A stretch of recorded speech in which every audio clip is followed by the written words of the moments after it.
Halo guys, gimana kepriwe, kabarnya nih? Pastinya, luar biasa baik dong. Amin. Buat yang baru gabung, jangan lupa subscribe dan support channelnya Inyong guys. Buat yang sudah subscribe, terima kasih untuk supportnya. Kali ini, Inyong akan melanjutkan cerita sebelumnya ya guys. Dan gak usah lama-lama, kita langsung mulai aja sob. Cekicrot. Battle Through the Heavens. Dewa Kaisar Api, Bab 2, Bagian Misterius. Di lorong gelap, ada beberapa sosok yang tampaknya tidak penting bergerak maju seperti meteor. Lorong itu gelap, dan tampaknya telah terbang untuk waktu yang lama, tetapi aneh bahwa tidak ada akhir. Tidak ada jejak Douki di lorong ini, dan sepertinya ada zat dalam kegelapan yang perlahan menelan Douki kita. Xiaoyan dengan hati-hati menggunakan kekuatan jiwanya untuk menyelidiki dan berkata dengan sungguh-sungguh. Anda harus tahu bahwa Kaisar Dou yang kuat telah mencapai dunia kecil, dan dia dapat menggunakan energi spiritual langit dan bumi untuk memasok dirinya sendiri. Sebuah ruang tanpa energi spiritual langit dan bumi tidak diragukan lagi membuat Kaisar Dou merasa tidak nyaman. Kenapa lorong ini begitu panjang? Gu Yuan mau tak mau berkata, ketika dia berada di benua Douki, dia bisa melakukan perjalanan ribuan mil dalam sekejap dengan kekuatannya sebagai Doudi. Tapi sekarang dia telah terbang untuk waktu yang lama dan belum berakhir. Sentuhan kegelisahan muncul di hati Gu Yuan, dan kemudian dia buru-buru menatap Xiaoyan. Sepertinya ada cahaya di depan, dan pintu keluar harus di depan. Tetapi semua orang berhati-hati, aku selalu merasa ada sesuatu yang tidak beres di sini. Xiaoyan menatap ruang ini, dan kekuatan jiwa dari jiwa kaisar langsung terselubung keluar. Saat berikutnya, saya diam-diam menemukan bahwa ada dua titik cahaya aneh tidak jauh, jadi saya harus berbicara dengan Suner dan yang lainnya untuk mengingatkan mereka untuk bergerak maju perlahan.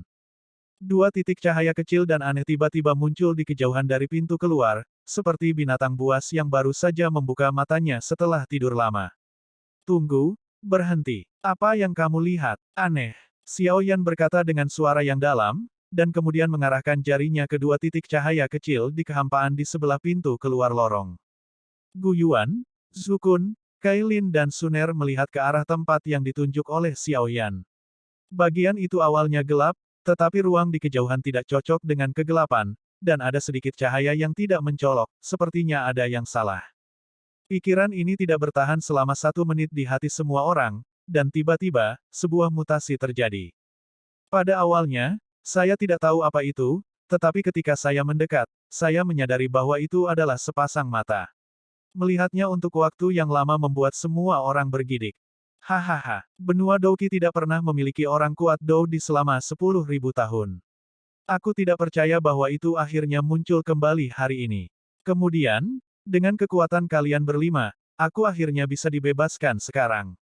Di dalam terowongan yang gelap, seolah-olah napas yang dalam dan kuat perlahan terbangun. Sepasang mata memancarkan cahaya aneh, dan sosok besar di sekitar mata menyatu dengan kehampaan gelap, membuat orang merasakan suasana jahat dan tidak nyaman. Pada pandangan pertama, hanya pupil besar yang terlihat. Jika Anda tidak hati-hati observasi benar-benar tidak dapat menemukan nafas gelap yang tersembunyi. Melihat murid besar di depannya, Xiaoyan adalah orang pertama yang merasakan aura menakutkan itu, bahkan melebihi dirinya sendiri. Segera lemparkan 3 transformasi misterius api surgawi, transformasi api iblis, transformasi ketiadaan, transformasi kaisar api. Kemudian penguasa Yihuo Henggu dengan cepat mengembun di tangannya, karena bahkan jika kekuatan Xiaoyan dari Doudi dan jiwa Kaisar Rilem menghadapi pasangan di depannya tatapan matanya membuat kulit kepalanya tergelitik, belum lagi 4 Suner lainnya yang melangkah ke Doudi setelahnya. Yang aneh adalah ketika Zukun baru saja menghadapi mantan sepasang murid, dia benar-benar merasa seperti akan sujud dan menyerah, dan bahkan darah di tubuhnya mendidih dengan sangat aneh, dan semakin dekat jaraknya, semakin kuat itu. Apa yang terjadi? Untuk mencegah Xiaoyan terganggu, Zukun tidak mengatakan apa-apa kepada Xiaoyan, dan kemudian diam-diam menatap mata raksasa di depannya. Siapa yang mulia? Xiaoyan menatap sepasang murid besar di depannya, dengan erat memegang penggaris api dengan satu tangan, dan tangan lainnya seolah memberi isyarat kepada orang-orang di belakangnya. Dengan pemahaman Suner dan Cailin tentang Xiaoyan, bagaimana mungkin mereka tidak tahu apa arti gerakan ini? Saling melirik secara acak, siap menunggu kesempatan. Hahaha, mati. Sudah lama sekali aku tidak mengkanibal kekuatan Doudi. Dengan beberapa dari kalian, aku bisa benar-benar melahap makhluk sialan ini dan menyingkirkan kehampaan yang tak berujung ini. Suara-suara datang dari segala arah, tapi di kerumunan di depannya, dia hanya menunjukkan sepasang pupil besar, dan sosoknya terintegrasi ke dalam ruang gelap. Kami adalah Dodi yang baru dipromosikan dari benua Doki. Kali ini, kami melakukan perjalanan ke benua baru dengan mengikuti lorong. Saya tidak tahu bagaimana mengganggu istirahat senior, jadi mari kita ucapkan selamat tinggal. Murid-murid besar itu berbicara, Xiao Yan melepaskan keduanya. Tangan wanita itu, tersembunyi dalam kegelapan, mengandung kekuatan mengerikan yang mencekik. Suner dan Cailin melihat Xiao Yan seperti ini, menambahkan gerakan yang dibuat Xiao Yan sebelumnya. Bagaimana mungkin mereka tidak tahu apa yang dia pikirkan? Tepat ketika mereka membuka mulut, mereka melihat tekad di mata Xiao Yan. Ini hampir pintu keluar, apa yang harus saya lakukan sekarang? Gu Yuan dengan cemas menatap mata raksasa di depannya dan pintu keluar yang dipenuhi cahaya. Kalian pergi dulu. Aku akan menahannya. Aku akan menemukanmu melalui Sol Jade setelah itu. Xiao Yan berkata dengan suara yang dalam, dan kemudian tanpa berbicara omong kosong, dia mencoba yang terbaik untuk mempercepat pembuatan bir, energi menakutkan di tangannya. Kami menunggumu di dunia baru. Suner dan Cailin juga tahu keseriusan masalah ini. Menghadapi murid-murid besar di depan mereka, bahkan sekarang setelah mereka dipromosikan menjadi Kaisar Dou, mereka merasa tidak berdaya, dan tinggal di sini hanya akan menambah beban Xiao Yan. Xiao Yan, ingat, hidupmu adalah milik raja ini. Cailin dan Suner dengan cepat berjalan menuju pintu keluar setelah mengatakan itu. Melihat ini, Gu Yuan dan Zhu Kun saling memandang tanpa tinta, pergi. Kemudian mereka mencoba yang terbaik untuk merangsang dendam mereka dan terbang menuju pintu keluar. Pada tingkat pembangkit tenaga listrik Dodi, Anda dapat mengetahui apa yang harus dilakukan atau tidak hanya dari persepsi aura, itulah sebabnya Xiao Yan ingin Suner dan yang lainnya melarikan diri terlebih dahulu. Mau pergi, murid besar itu berkata, dan setelah menunggu selama 10.000 tahun, makanan lezat akhirnya muncul, bagaimana saya bisa membiarkannya pergi? Bum bum bum. Cahaya yang tampaknya tidak mencolok muncul dari pupil besar, mengejar beberapa orang Suner, mencoba menghancurkan pintu keluar. Yang aneh adalah ada cahaya hitam dan putih yang menjulang di dahi di tengah murid. Itu akan menghancurkan pintu keluar. Ayo pergi. Gu Yuan merasakan gelombang kehancuran dari cahaya. www.metalnovel.com. Setelah mengatakan itu, kecepatan mereka berempat meningkat secara ekstrim.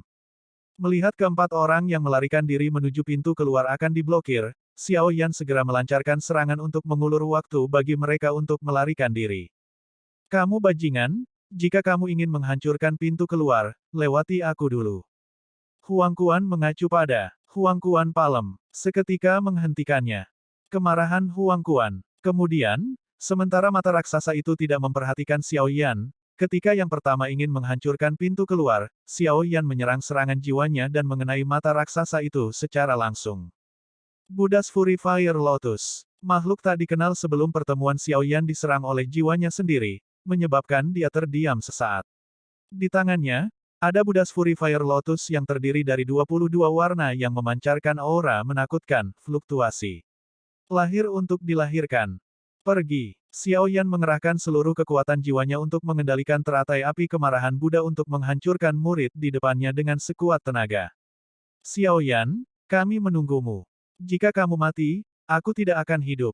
Keempat Suner melarikan diri sebelum pintu keluar dihancurkan, dan kemudian seluruh ruang bergema dengan suara Suner. Suner yang tampaknya lembut, pertemuan mengatakan kata-kata ini sudah cukup untuk melihat betapa pentingnya Xiao Yan baginya. Semua ini terjadi antara kilat dan batu api. Xiao Yan menatap empat orang yang menghilang di hadapannya, dan langsung merasa lega, dan bergumam pada dirinya sendiri, Suner Cailin, kamu harus menungguku, dan aku pasti akan mencarimu. Xiao Yan bukan orang yang bertele-tele, dan segera mengendalikan biji teratai kemarahan Buddha, yang memancarkan kekuatan penghancur, untuk menyerang murid besar di depannya. Bum bum bum. Teratai murka Buddha yang penuh dengan kehancuran berada di tengah-tengah makhluk yang tidak dikenal, dan kekuatan penghancur yang mengerikan menyebar dalam lingkaran, dan ketika akibat dari pertempuran menghilang, wajah sebenarnya dari makhluk yang tidak dikenal itu adalah tentang ke permukaan. Aku di sini untuk melihat siapa dirimu.